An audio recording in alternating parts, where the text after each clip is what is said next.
Brother Ron, and welcome to We All Be News Radio and TV, the news-free Dixie for the 21st century.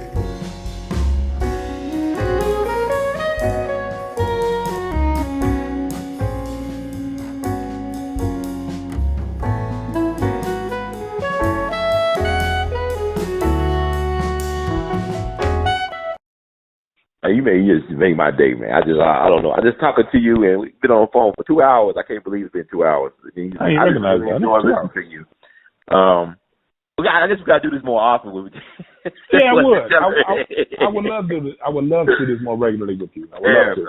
Like I said, I enjoy listening to your shows. Like, when you said about Dr. Short, I got an email today from a long-time listener, whatever. And, you can't please everybody. But they were talking about Dr. Short delivery and Judge Joe Brown, his views on things ain't for them, and they claimed that I wasn't pro-Democrat enough, and you must be all in on Trump. I know I said things about Trump I was critical of, but I mean it's their opinion. But it'd be middle-aged black women that support the show that's going to be in public said, "We gonna have Dr. Short on." I mean, some of the things he say, but it's like it's a turn on for them. It's like he's a guilty play. It's like when people back in the day used to listen to Red Fox albums in the basement or whatever. That's how they treat Dr. Short serious. These are black middle-aged women.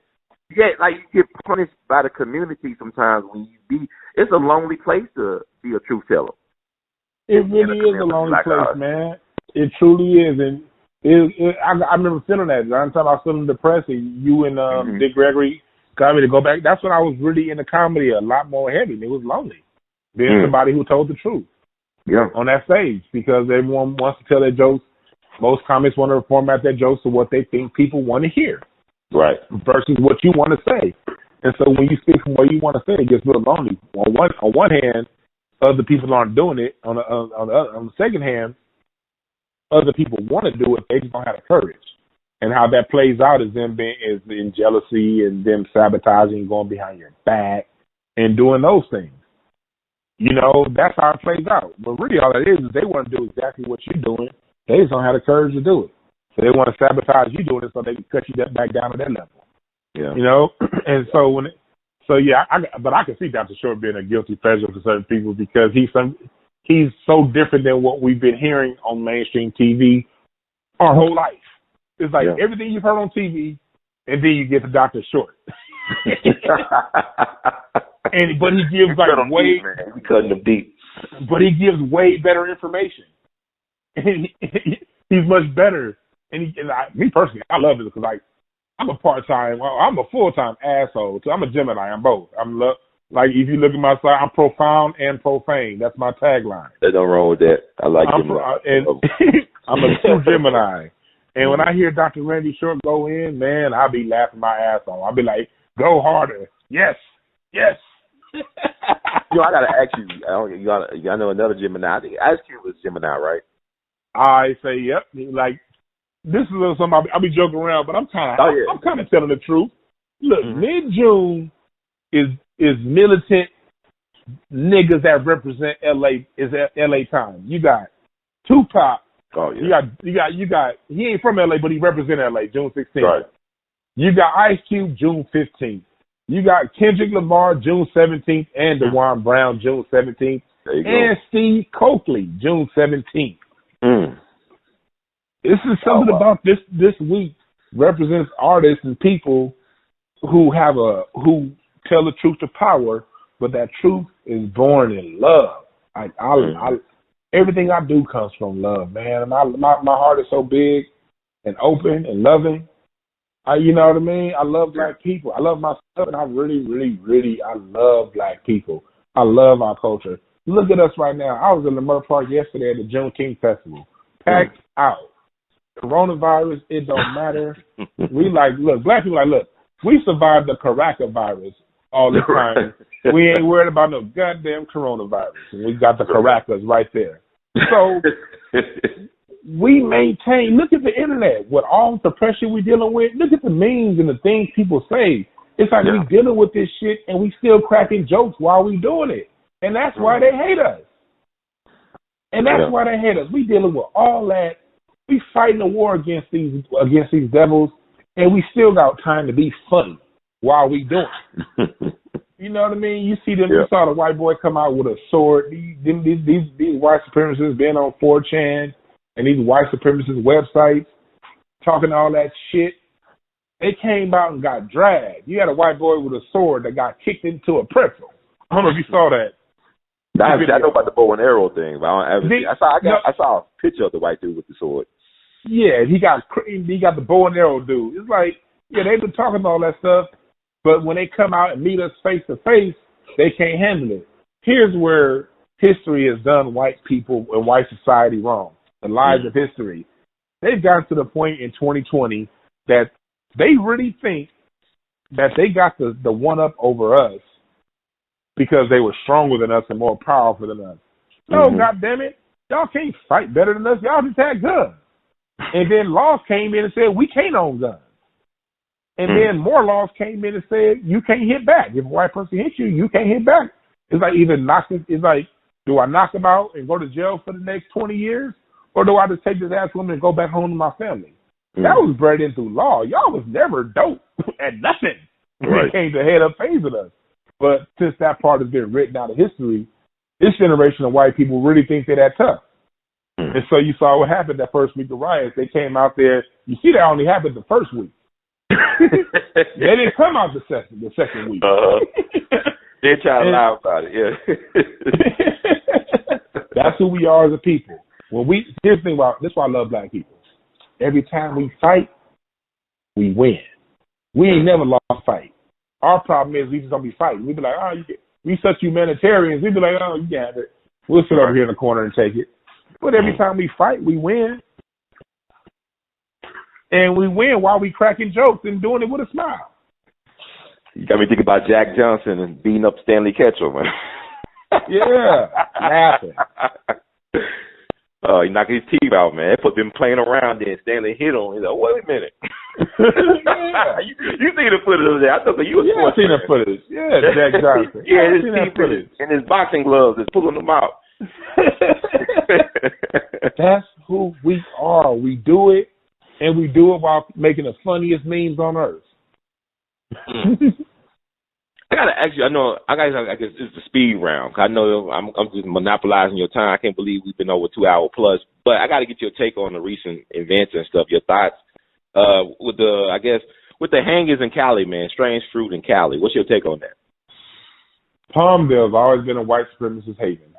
It is, and unfortunately, how the politics of LA works. Remember I told you my first 10 years of working, I did mortgage. That's how I paid my way through college cash. I did mortgage. I worked at the bank, then I did mortgage, and I got to see I got to see this stuff happen in real time at work every day.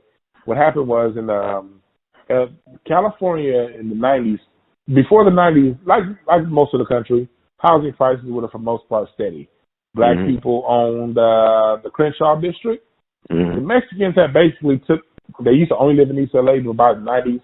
They started to come all over the place, and so we kind of got gentrified out of out of deep South Central when we talking about Watts, Compton. The Mexicans basically took all that stuff over in the mid 90s. Okay. And why? Because that's when they started building those houses out of Palmdale and Lancaster. And back then, in the mid 90s, you can buy a 4-bedroom house in Palmdale for $75,000, or 70,000, or you can buy a 3-bedroom, 1-bath, small house, 980 square feet in the Crenshaw district for $160, $170. Which now that same house right now is going for about $900,000. But that's a different story. But back then, so it's like, okay, I'm gonna spend half the money and get a bigger house and move to Palmdale and Lancaster. So the black people moved out there. A lot of Mexicans started coming in and replacing. And then in the early 2000s, the LA County had something to where when it came to Section 8, after 9/11 hit and the economy dipped, they stopped handing out Section 8 vouchers in the city of Los Angeles. If you already had a voucher, you could move to somewhere else in LA. But if you're new to Section 8, you could only move to Palmdale or Lancaster.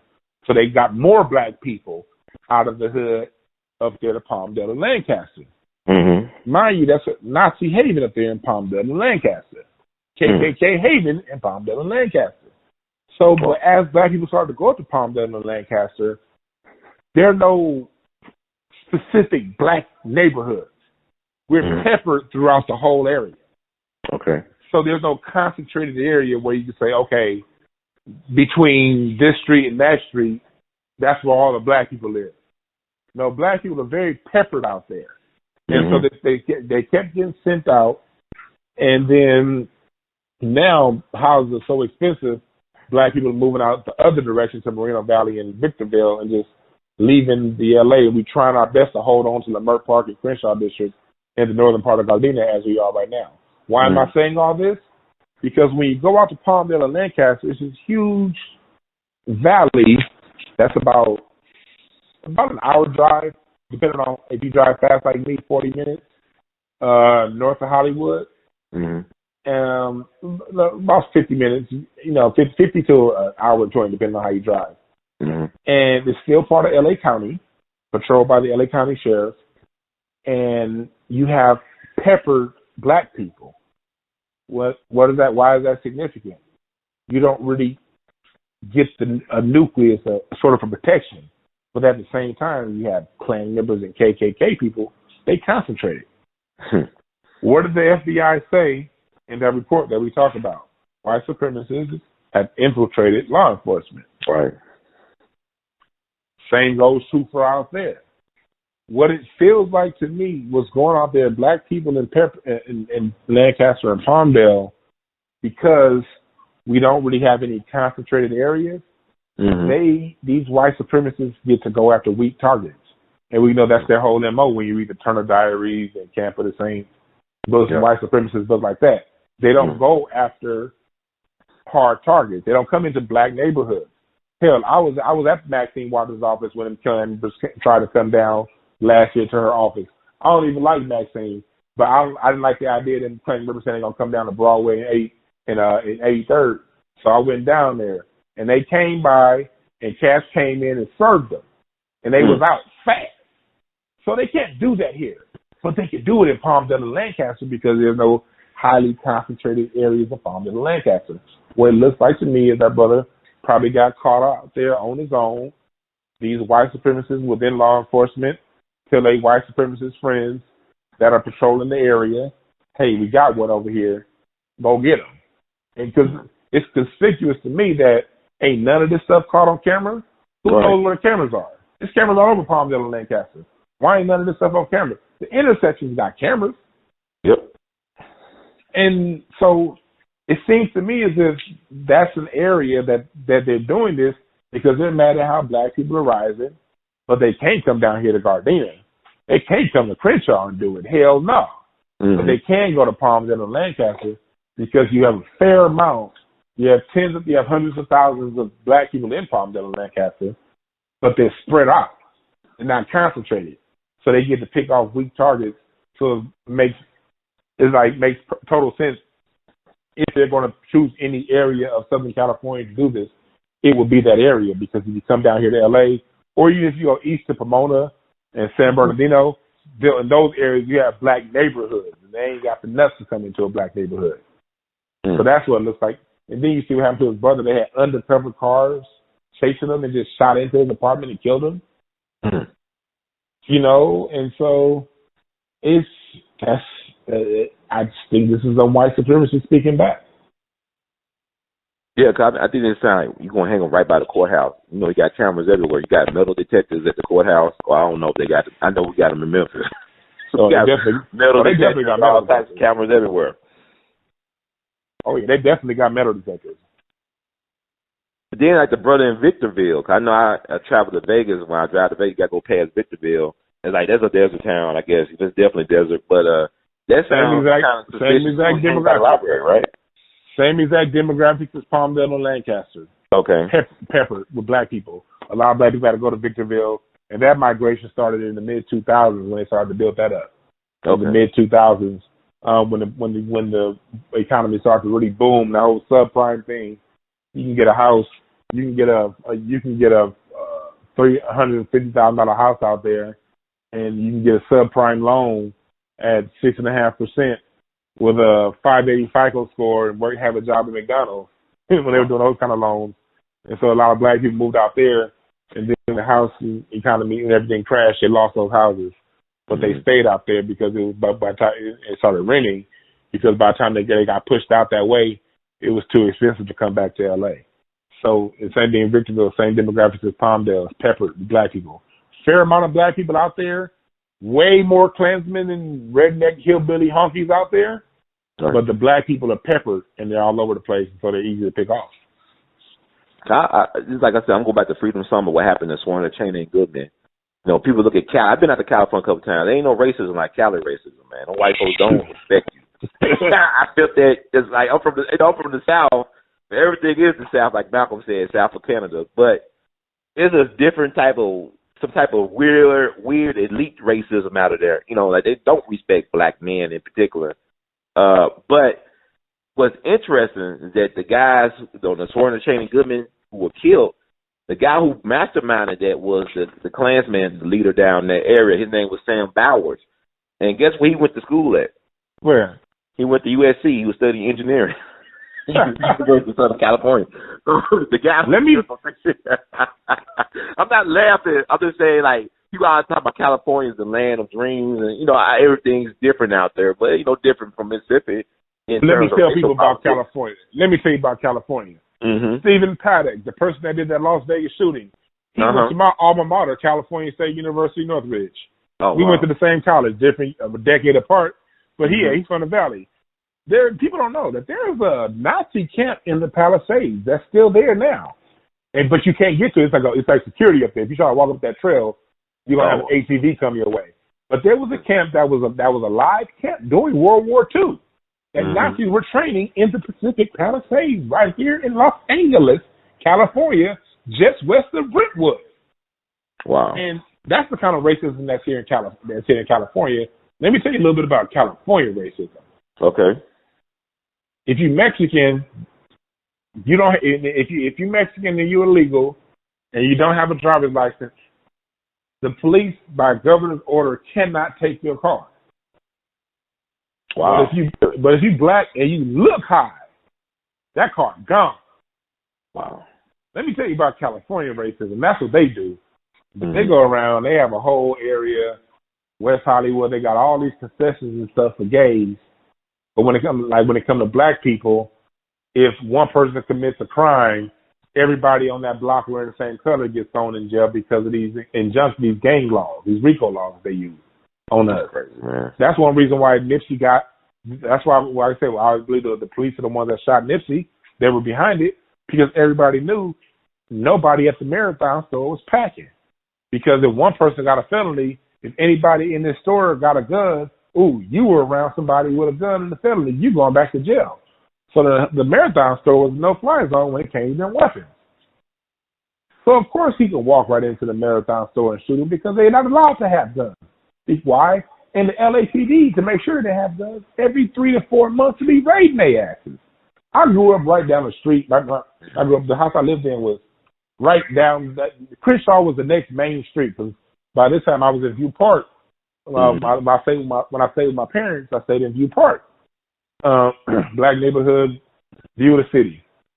You drive down Slauson, once you cross out Viso, it's a different neighborhood. When you get to Crenshaw, you didn't know Crenshaw and Slauson, and that's what the Marathon store was. But the Marathon was right next to Woody's Barbecue, the best barbecue in L.A. So I'd be at Woody's. You know, my fat ass, I'm at Woody's like twice a month. And so you see them, and you go. It was regular to go down there and see 30 police cars raiding the Marathon store. And so that's California racism. You know what I mean? California racism is right there in your face, but it's in your face with a smile. Right. So if you got your head in the sand, you won't quite see it. But if you just open your eye, you ain't got to open both of your eyes. Just open one of your eyes. It's going to be right there. It's just going to have a smile on his face. I'm going to tell you one more thing about how racist California is when it came to this coronavirus. Okay. What did they do when the coronavirus hit? When they shut down the beaches, because LA is segregated. They have the black beach is Dockweiler Beach. That's where the black people go. Where did they make Dockweiler Beach? They made that the quarantine camp. They put all the vans out there to make sure that you niggas ain't gonna go to the beach. But at the same time, as I was driving through when the lockdown happened, Orange County beaches never closed. Yes, they had signs out there, but guess what? They were at the beach anyway, and the police were right there not doing a damn thing about it. Wow. Manhattan Beach, which is literally a 5-minute drive south of Dockweiler Beach, they were shut down for a couple days. But if you kind of dip back and look behind the curtain, you saw them out there, wasn't nobody doing nothing. You go north to Malibu, it says no parking, beach closed. Wink, wink. Beach full of people. Wow. They come to Black Beach, we about to put a whole goddamn camp on this bitch to make sure you niggas can't have no fun.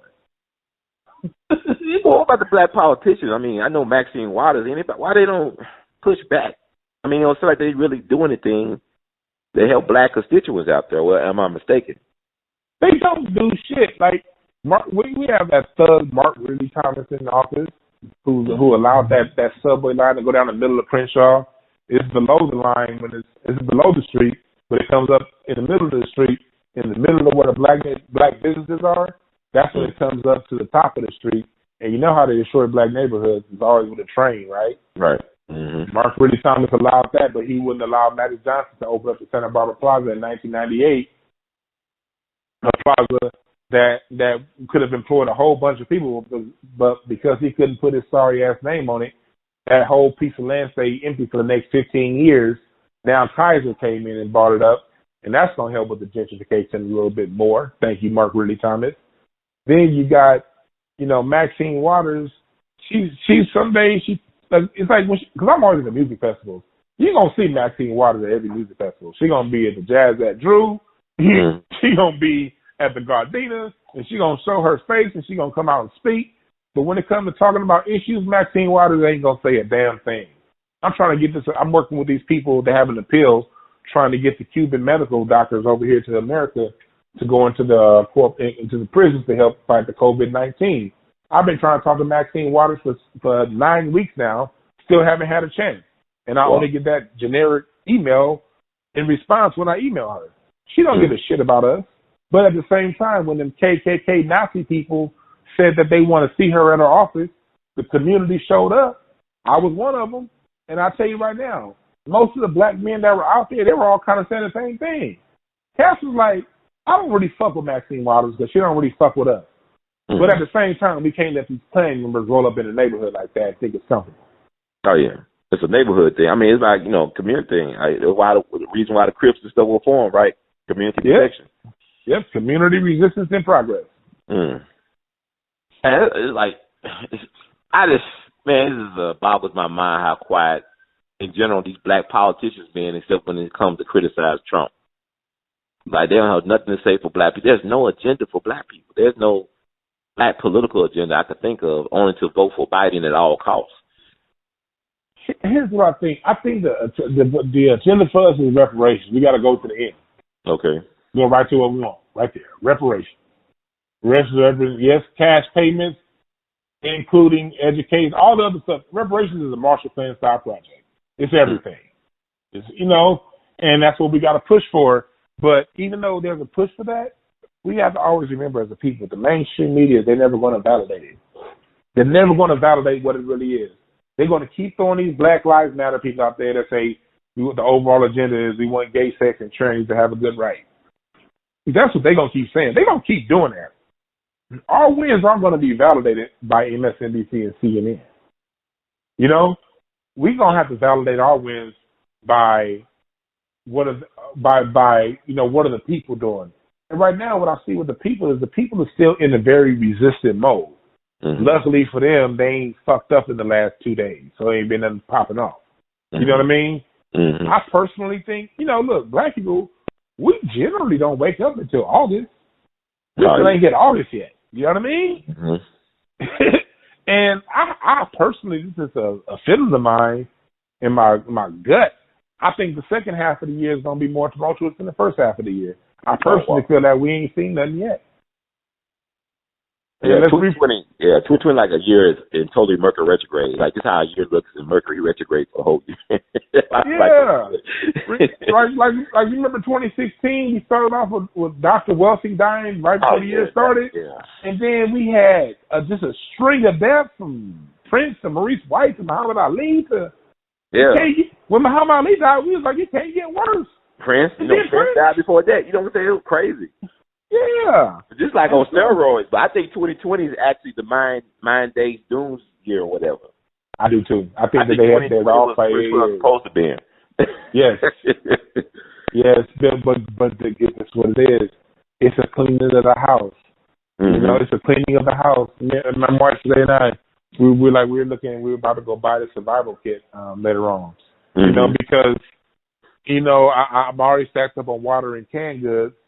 But I want to buy this a full blown on kit because I just feel that there will be disruptions in the supply chain as the year moves forward. There will be more resistance. You know what I mean? Because there's going to be consequences to these lynchings. It feels as if in my spirit the universe is correcting itself right now. Mm-hmm. So you want to have some lynchings, there's going to be cosmic consequences that are going to get played out through people. You know? Yeah. And I think that for those of us that are here, like with Baba Dick Gregory told us this shit was coming. That's the crazy part about it. People laugh at him. They didn't understand. You know, now they're understanding about the election. That's why I thank you, Ron, because I heard Dick Gregory back then, and I felt in my spirit he wasn't bullshit. He was telling me the truth. I'm ready for now. I got all kinds of ammo. Only thing I'm missing is my shotgun. Now I've been trying to get the turners, but they just sold out. That's a good thing, right? That people are arming themselves. I'm gonna tell you something else about here in California. But here in California, it's very anti-guns down here. It's very gun control safe, and they preach to us as black people. You don't need a gun. The cops got your back. Blah blah blah. I'm gonna tell you something, Ron. I have never seen so many black women in my life at the gun range that I have these last 2 months. I was at the range about 3 weeks ago, taking an expert course.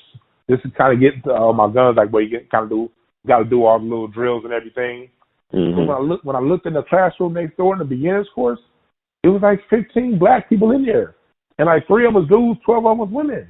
Wow. And I'm used to seeing dudes in a gun shop, but usually the dudes are gonna be Gen X, millennial, kind of a certain look. I've seen some young dudes, like 21, 22. I usually don't see young dudes out here in LA in a gun shop. I saw young brothers. I was in Turner's, and when I was buying some ammo last week, I saw a black woman that was like in her late 60s taking the gun test, and a black woman in her like early 20s, both in there taking a gun permit test. I've never seen this many black people interested in guns in my life, and so it feels really, really good. It's been like every time I've gone to a gun shop in the last 2 months, it's been a blackout. Wow. I think that right there shows me that we're waking up. That right there shows me that we're winning. They just not going to necessarily say it. I mean, wow. Yeah, that's man, it's like the ancestors are here, man. They're here. Like, it's just an awakening. It's like everybody that I talk to, my friends, the ones who don't have guns, they're not talking about getting guns. I heard Dr. Short talking about your last interview with him. Oh, yeah. It's just something on the inside that's been like, you know what?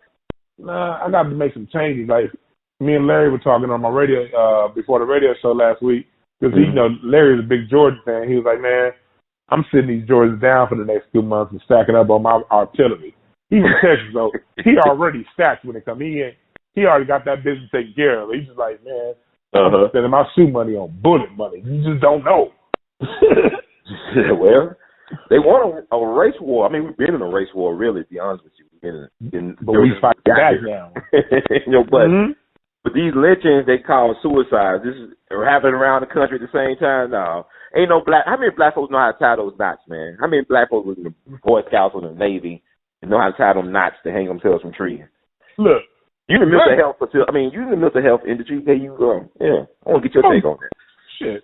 Man, most black kids ain't even in the Boy Scouts. The only camp we go is the youth camp with the church. And they ain't teaching no tying no dance. We in Bible study. We ain't teaching no archery and noose tying in church youth camp.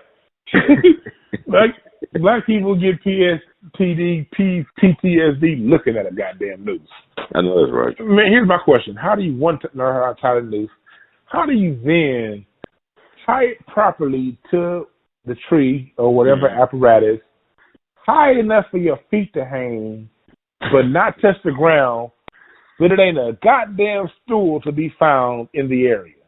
Right. How did he get up there? Man, you remember they hang folks at down in Atlanta about a couple years ago. They found somebody hanging from a tree. Yeah, was that Emory? And that other one like, across that bridge near Emory? Yeah, in Atlanta, hung by a train. Middle of Atlanta, right. Nobody don't see nothing. You got all these cameras everywhere. When you get a speeding ticket in the mail, no cop pulled you over. You get a speeding ticket in the mail because they got you on dang intersection camera. And you got video footage sometimes of the camera, along with the footage of the photo. So you hanging folks from courthouses and public libraries and in front of elementary schools now. This seems to be some Turner Diaries, white supremacist organization, coordinated effort. Because look, that one white officer, remember that one black police officer that got shot in Oakland that they kept saying, all these protesters?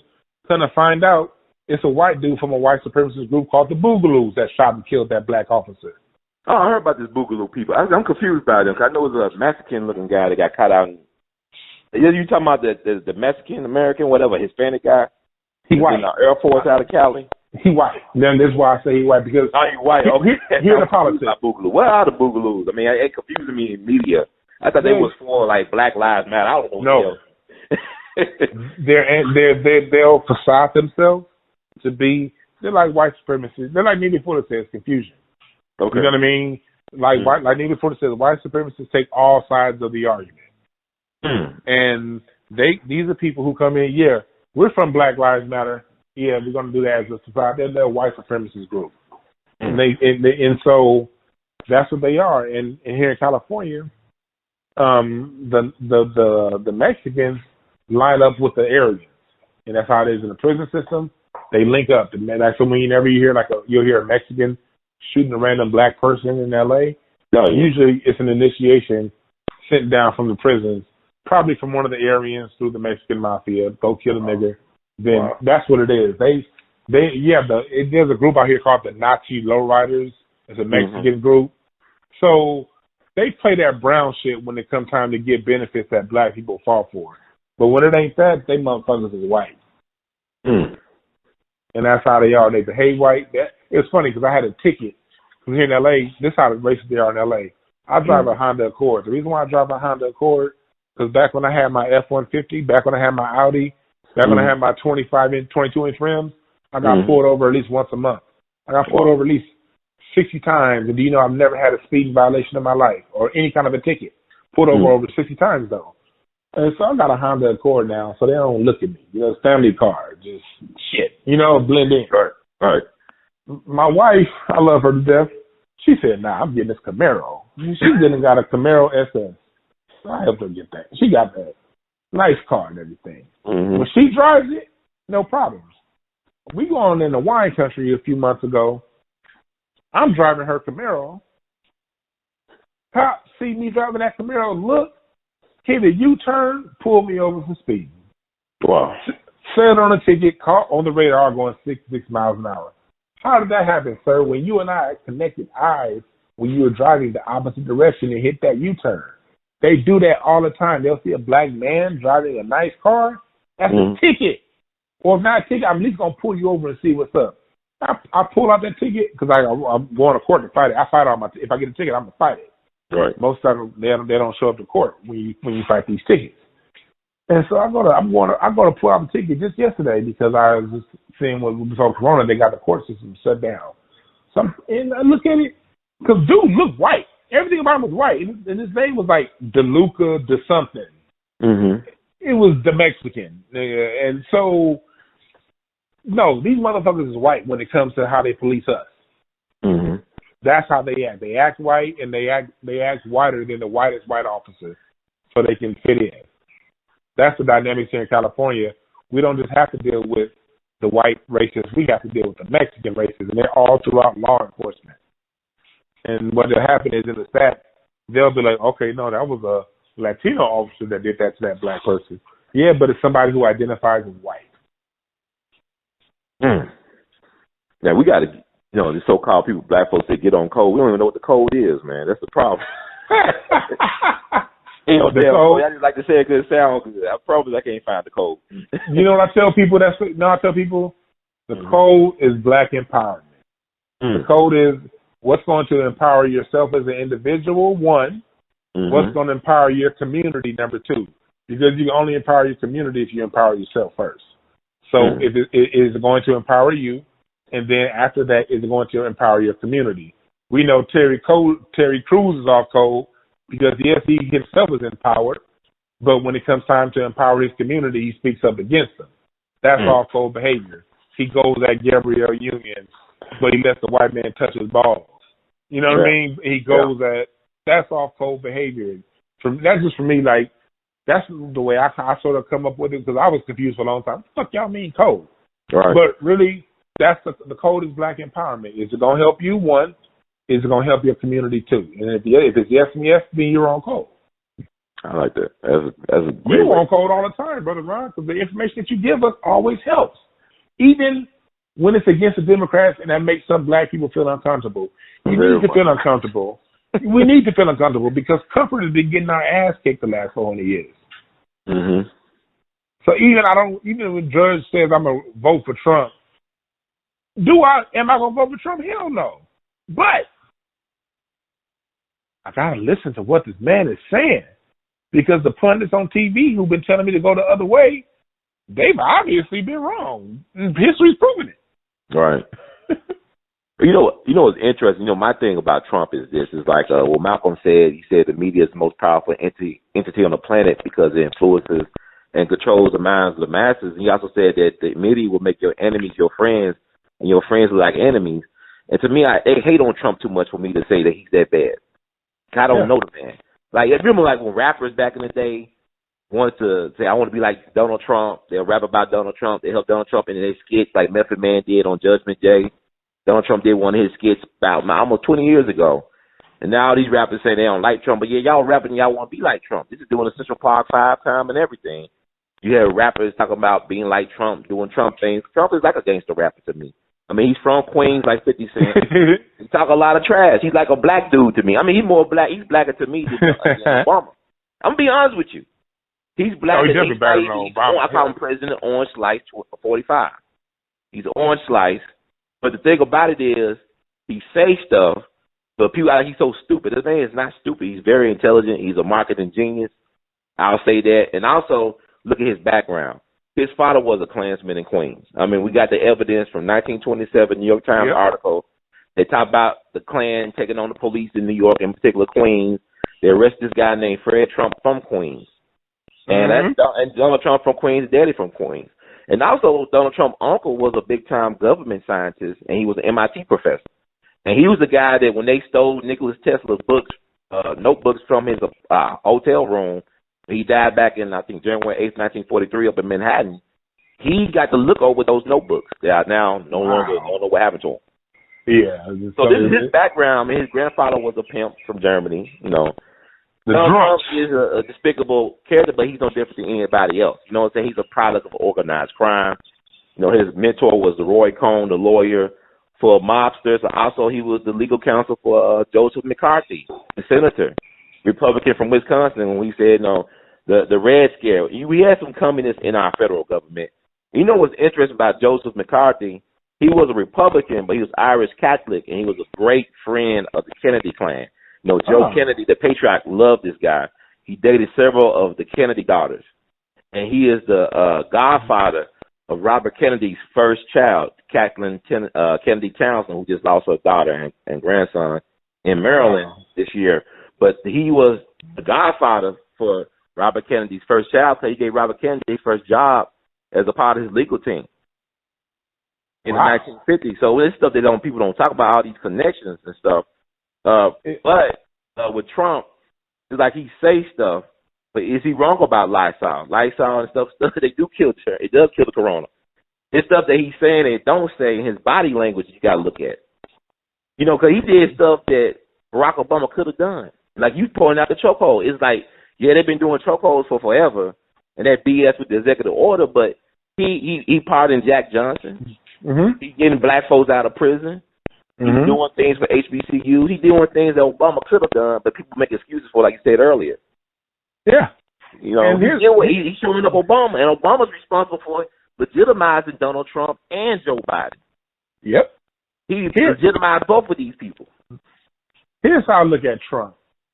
I look at him as a necessary evil. I've never been a big fan of him going back, because I would always, pay attention to see some of the little moves he made. Right. And I never liked the fact that on his little show, whenever the black apprentice, whenever the black person had the best, they'd always find a way for the black business person not to go up to the next level. I didn't like you would hear his lawsuits every now and again, but like, I wasn't the biggest Trump fan to begin with. I'm still not. But here's how I look at Trump. Trump behaves as America has always acted. Exactly. Trump embodies the United States. His rudeness, the United States is rude. Mm-hmm. They don't go places and say, hey, can we get the cobalt from the ground? No, they come up in there and they do what they did in Haiti in 1915 under Woodrow Wilson, and go in there, kill the rice fields, take the money out the bank, and then change the Constitution to say now we can buy land. That's what this country does. That's how this country behaves. Mm-hmm. How is that any different than how Trump talks? Exactly. This country goes places. This country tells people this is the land of the free, home of the brave. Everybody has rights. Yet black people don't get rights. Black people get mistreated. Black people, when America was comfortable when it meant black people getting fucked up with no help. That's what comfortable. Right. That's what comfortable in America is. Comfortable is, oh sad, Trayvon Martin. Let's move on and get back to our comfortable lives. That's America. How is that any different than how Trump behaves? The reason why these motherfuckers is mad at Trump, because I look at it like this. Mm-hmm. It's like when you got a bunch of criminals doing something, and now one of the criminals want to buy the Rolls Royce and buy the fur coat and get too loud with it. The other criminals are gonna say, "Hold on, nigga, hold on, calm down, chill. You got a good thing going, chill, nigga, chill." That's what's going on with Trump. Mm-hmm. They know Trump embodies America, but he's so goddamn stupid and bold with it. His boldness is waking up the black people, and that's what scares the Democrats. If you just calm the fuck down, Trump, we're going to have these niggas eating out our hands. We can keep lying to them. We can keep mistreating these motherfuckers. We can keep doing what the fuck we want to do. Let's just chill. Mm-hmm. And Trump represents a faction of America that's too stupid to understand that, yeah, niggas really do love being pacified. If you pacify them, you can keep the domination. Just be content with them getting 0.5%. But these dumbasses aren't content with us getting 0.5%. They want 100. Mm-hmm. And so Trump's behavior is embodying how they act, and it's waking up the niggas, and that's what the fuck they mad at. So they got to keep spinning the message and twisting the message. Because even when he said the whole Lysol thing, he didn't say it, Jeff. He said kill it. He kind of said it in a way, okay, you spread it, kills it. He wasn't saying take it. Right. The way he was saying, but the way they twisted the words, they made it seem like if you only read the headline, that's what he was saying. When we heard the full thing, and then Trump drops game sometimes. Like America's good at putting messages out through foolishness. They always say the truth lies in the National Enquirer. Mm-hmm. They really be telling you the truth. We don't put it in all this alien shit. It was a show I was watching on Aliens recently. They was like, yeah, we put it out in National Enquirer because we know you motherfuckers wouldn't believe it if we put it into that. So Trump says things that people need to hear, but since it's coming from his mouth, they don't want to hear it. Fake news. News has always been fake. Going back to Orson Welles' War of the Worlds. News has always been fake. Mm-hmm. Ain't no damn secret. But since he says it, no, it's real. The lying media. The media's always lied. How do we know the media's always lied? Weapons of mass destruction. They went along with that. Yeah. The media once went along. The media went along with Reagan and the whole black people do drugs more. Media's always gone along with lies. So we can just look back at the media's history and their behavior to prove that they've always been fake and they've always lied. But since it's being told out of a package that annoys liberal America, they can't hear a word that he has to say when it's actually the truth. It's like Trump, the things that he lie about is generally the bullshit. Right. But the things that he tells the truth about is generally the real shit. Yep. It's like Bizarro role. It's inverse. It's like, okay, yeah, he said some obnoxious shit about somebody. It's like when you play football. If you're a linebacker, you know what I mean? You got to be ready for the screen pass. You can't just run at the first action. You got to look at the action. If you play any sport, tennis, basketball, when you on defense, you got to see the whole field. You can't just be focused on the ball, because if you just look at the ball, you're going to get juked out of position. And that's what people are doing. They stay so focused on Trump, mad at Trump, him this. They getting crossed over like an Allen Iverson every day. Like the media hit you niggas with a Kyrie Irving double crossover every chance they get with Trump, because people are so emotional about him. The whole point is politics is business. Business is politics. That's all it is. Politics is where you go to decide how the spoils of war, how the taxes are going to be divided amongst the people. And we elect people to represent us to do it, so we can go about our daily lives and do what the fuck we do. There are employees, but people see it as a team, and people look at this shit as if it's a competition, and I'm on team blue, I'm on team red, but it's all the same fucking game. Right. And they don't recognize that you jumping on a team, and it's no different than how we look at sports. People saying, "Oh, this is my team." They got Raider jerseys and car covers, and their baby got Raider diapers. These niggas got Raider condoms. You know, they get such a hard on for football, but you ain't on the team, nigga. That's how people do sports. I mean, politics. Like, just watch the game and be entertained. Right. Just watch the game. If you watch the game, it's very entertaining. Trump is funny as hell. Yeah. I sometimes wake up to see I turn to Twitter just to laugh. Like, hold on. This ain't a comic talking. This is the nigga in the Oval Office. That's funny as hell. Right. When he said, I'm dealing with presidential harassment, do you know how hard I laughed? That's funny. Who's this nigga? He is a character. It's funny. But you got people getting mad missing the show. Yeah. It's bad in circuses, man. These niggas is cousins, all of them. They're all family members. I mean, you know, him and Hillary are cousins. He went to Chelsea's wedding several. He was a Democrat all his life for the most part. Yeah, these are family members they're family members who are hired to represent the real power. Mm-hmm. That's what politics are. They hire people through a particular bloodline to represent the people who really run the world. Yep. And go ahead. Now I was thinking about like 4 years ago when you were talking about Trump and when he was running against Ted Cruz for the nomination, and he said, "Well, you know, Ted Cruz dad killed Kennedy." And people would laugh like, "What are you talking about, dude?" You know, the National Enquirer. They got the photograph of Lee Harvey Oswald with somebody like Ted Cruz dad hanging around New Orleans. Talking about Preparedness. He didn't get sued by Ted Cruz. He get sued. There's no libel. Because that's a for real libel suit if it really wasn't true. But, you know, hey, you look it up. But, you know, also, you mentioned Reagan. It ties back into Swearingen, Cheney, and Goodman once again. When Reagan accepted the nomination for the Republican Party back in 1980, he was down in Mississippi in the Neshoba County Fair. Neshoba County is where they killed Swearingen, Cheney, and Goodman. So he was telling them, "I'm for state rights." You know, you're doing that wink and a nod. He was a white folks whisperer back then. Tell me, look, I'm for you know, segregation today, segregation tomorrow, segregation forever. So he was telling them that. I mean, I'm just saying we don't study history, but Lee Atwater, you know, the campaign strategist. Now this guy that helped get Bush in office with Willie Horton video commercial back in the day, back in '88.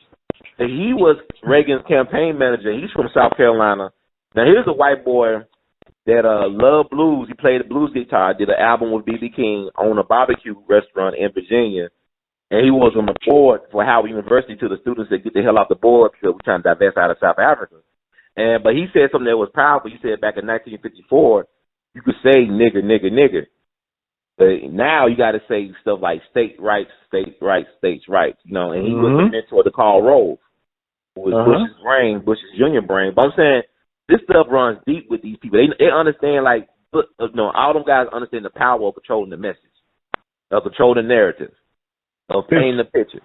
It's funny you say that because I was having a discussion this morning on social media with someone who read through Joe Biden's crime bill, And he said that, show me where it says black people. It says crack dealers. I said, fool. That's coded language. That's Southern strategy. That's Goldwater. Like, that's right.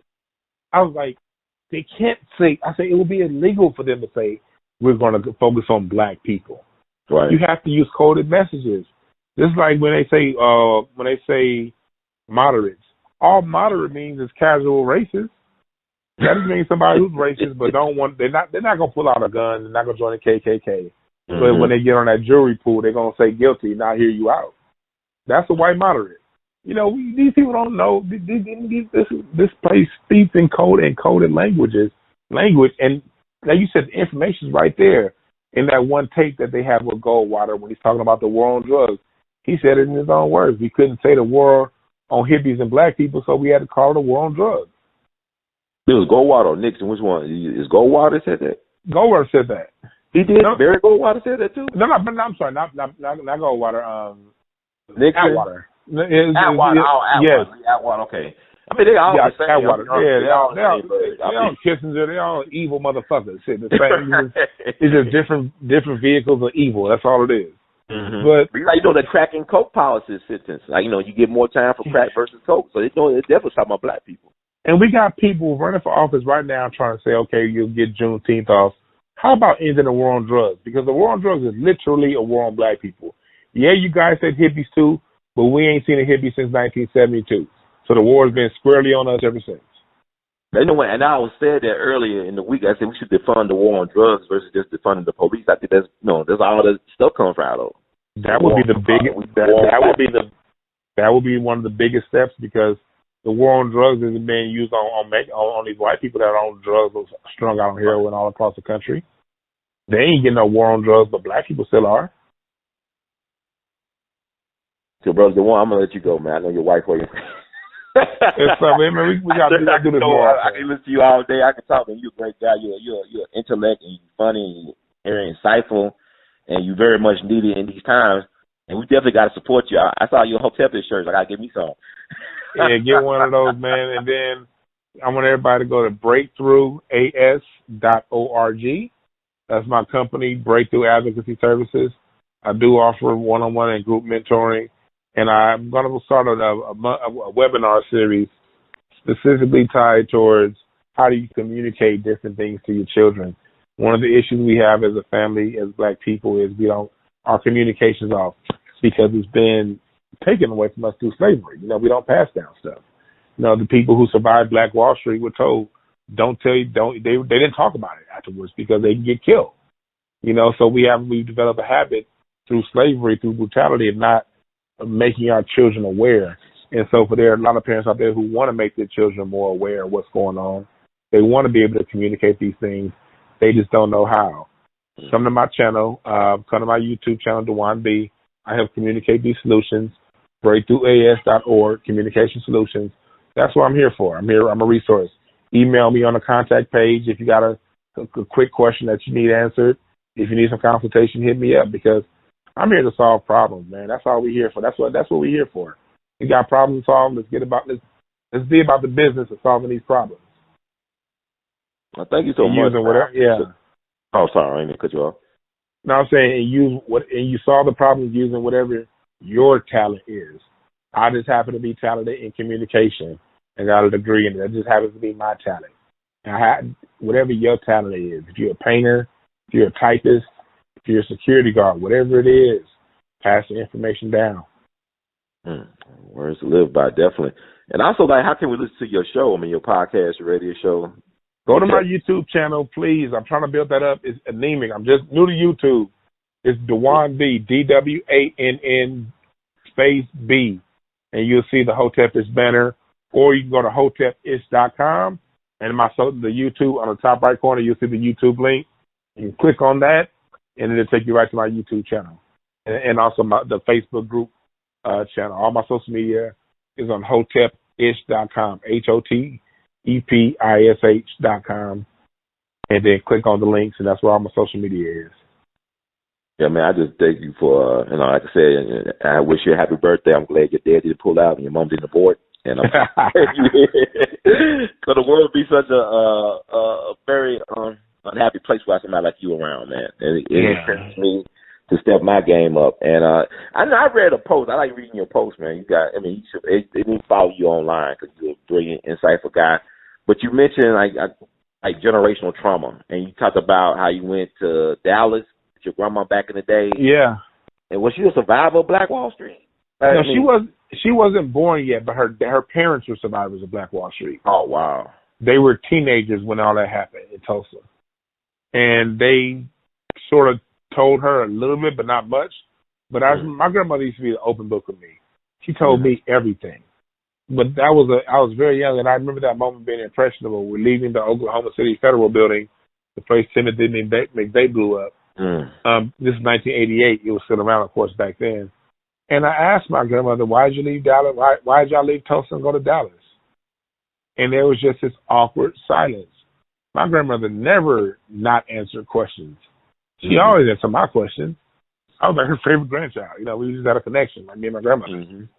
And that was like one of the only questions in my life I could ever remember her not answering, and it feeling really awkward. And me getting that feeling like just don't have. I remember feeling okay, because as a child, you know on the inside. Right. I remember as a feeling thinking like, man, never really asked that question again. And that just made me think about that trauma. And so that's also, again, like I said, part of why I do what I do. A lot of parents may want to tell this story to their child. They just don't know how to. I help you out with that. Well, thank you, Brother Dwann, and the words of great skeleton. And also, I was just thinking about what you said earlier about how we got to, tell our stories. Or even with the music, you look at the Rolling Stones. You ever saw their list of the greatest performers or artists of all time? You know what? I didn't even look because they are irrelevant. How is a white boy going to tell a black person anything about music? You didn't invent this shit. Hell, the name Rolling Stone was a Muddy. So if Muddy Waters was in the top 5 and you named your damn magazine after him, you can kiss my ass. Yeah, even the Rolling Stones got that name from Muddy Waters. Yeah. Okay. But they got the white boys. They had Elvis #1. They had Dylan and the Beatles. They all but the originators on the bottom. I said, this is crazy. The originals got them on the bottom, and all the imitators. I mean, they're good in their own right. They're great. Don't get me wrong. But the guys who learn from the master teachers, master teachers on bottom, the students on top. If you're talking about, and then the master teachers who did it better, who just the sound that the Rolling Stones and the Beatles did the rest of their whole career with, was just a period in time for that black artist who then evolved and even did better things as they moved on. They just basically imitated a time and space of Bo Diddley, of these people. So if your top 10 don't include Bo Diddley, Earth and Fire, Parliament, Funkadelic, Marvin Gaye, I don't want. It's irrelevant. Yeah, it just to me, I look at white media. Anything, they're not legitimate to me. Anything white media talking music, it's not legitimate. You can't be the student. No, you can't. You have nothing that you can point to that you created. So if you can't point to anything that you created, you can't then accurately judge the creators. So even Billy Preston, I know you did a great post about Billy Preston and all the other folks inspired by Little Richard. Billy Preston was the fifth Beatle. I mean, the Beatles, they got a lot of stuff. He was the soul of the Beatles. He was literally the soul of the Beatles. Mm-hmm. But what Billy Preston got his fun from Little Richard. Yep. Yeah, everybody came through Little Richard. I mean, everybody. And then when they want to talk about homophobia in the black community, we supported Billy Preston and Little Richard, knowing that they were gay. We still brought these folks. Even when homophobic, like Billy Preston. It ain't no homophobia in the black community. It's just jokes. It's just a few jokes here and there, and then get your sissy ass back in line. We're gonna have a good time. That's how we are. Because we respect the talent, man. Because you even go back to the old days with the jazz musician. There was a guy named Tony Jackson. He was a pianist from New Orleans. This is back in the day of Jelly Roll Morton and Sidney Bechet, out of Louis Armstrong. All them guys had great respect for this guy. He was openly gay. He wrote his most famous song, Pretty Baby, dedicated to his male lover. That song became the basis for the movie Pretty Baby, starring Brooke Shields as a teenage prostitute. And I believe Antonio Fargas played a version of Tony Jackson in the movie. I never knew that. Yeah, but Tony Jackson probably wrote the whole American Songbook. Tony Jackson was a guy with a photographic memory. He had perfect pitch. And he wrote, he could memorize like over thousands of songs from different cultures, like classical, ragtime, spirituals. He knew all these songs. You know what just came to me? And I'm saying this on there because I really want you to help me out. I've already been sort of putting together some stuff on the music history in a series I want to put out through our words. I would love if you collaborated with me on that, man. Well, it sounds like I think we're on the same page about a lot of stuff. Because we got to go back because I want to go back. We got to go back to Scott Joplin. We got to take him back, and then how Louis Armstrong grew out of that. I wanted to be in a series because I wanted to be something that we put together, and I'm going to, in that because we're going to have to write this record. It's on us to do it right, and for those of us who know our music history, we got to collaborate and put our minds together, and we got to write it out because we don't want DJ Vlad telling our story. We don't want. Don't get me started. Oh my. Yeah, we don't. We'll be going over hours there. Yeah, we gotta do this regularly, man. But there's all this catching up stuff. I think I'm gonna have some more time. I definitely want to connect with you this week, man. I'm open to your show now. I got free time, so to speak. Okay, cool. I do it through Skype if you got Skype. Okay. Yeah, and that's just the way I do it now. And so I left the studio because it's costing me too much damn money to do what I could do at Skype. So I understand that. I'm gonna get my act together. But man, it's always a pleasure, man. Like I said, now you deny yourself things. I don't know why I be doing. I just think weird about stuff. I ain't gonna be lying. I spend a lot of time by myself. Like I said. just know this, brother Ryan. I'm gonna leave you with this. I remember one time Dick Gregory getting in your ass when y'all first started interviewing again about you not coming back to him and taking a long time to call him back. I'm going to tell you why I remember that.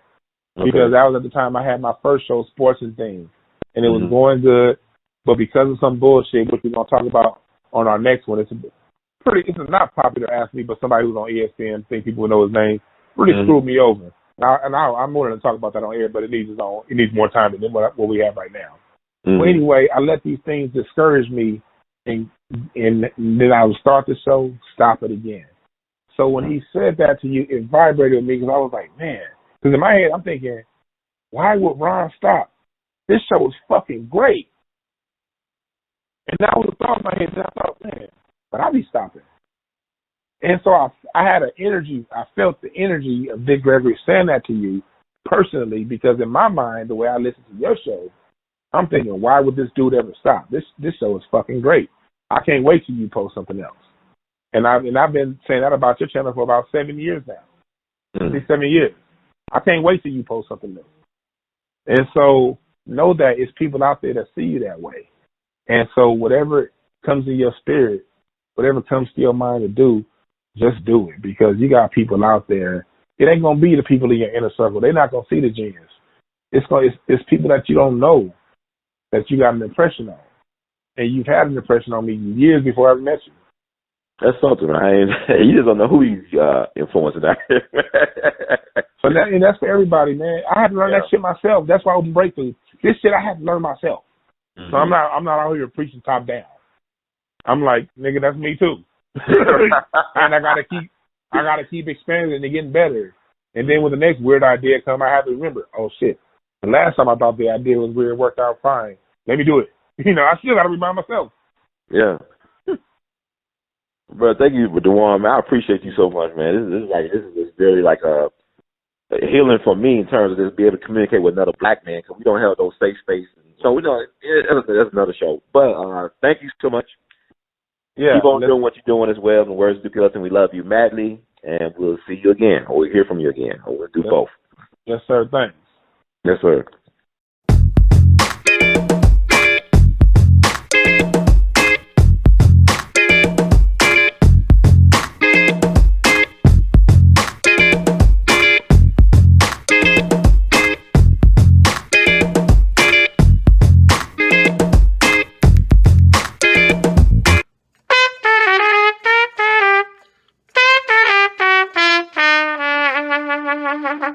Hey, everybody, this is Brother Ron.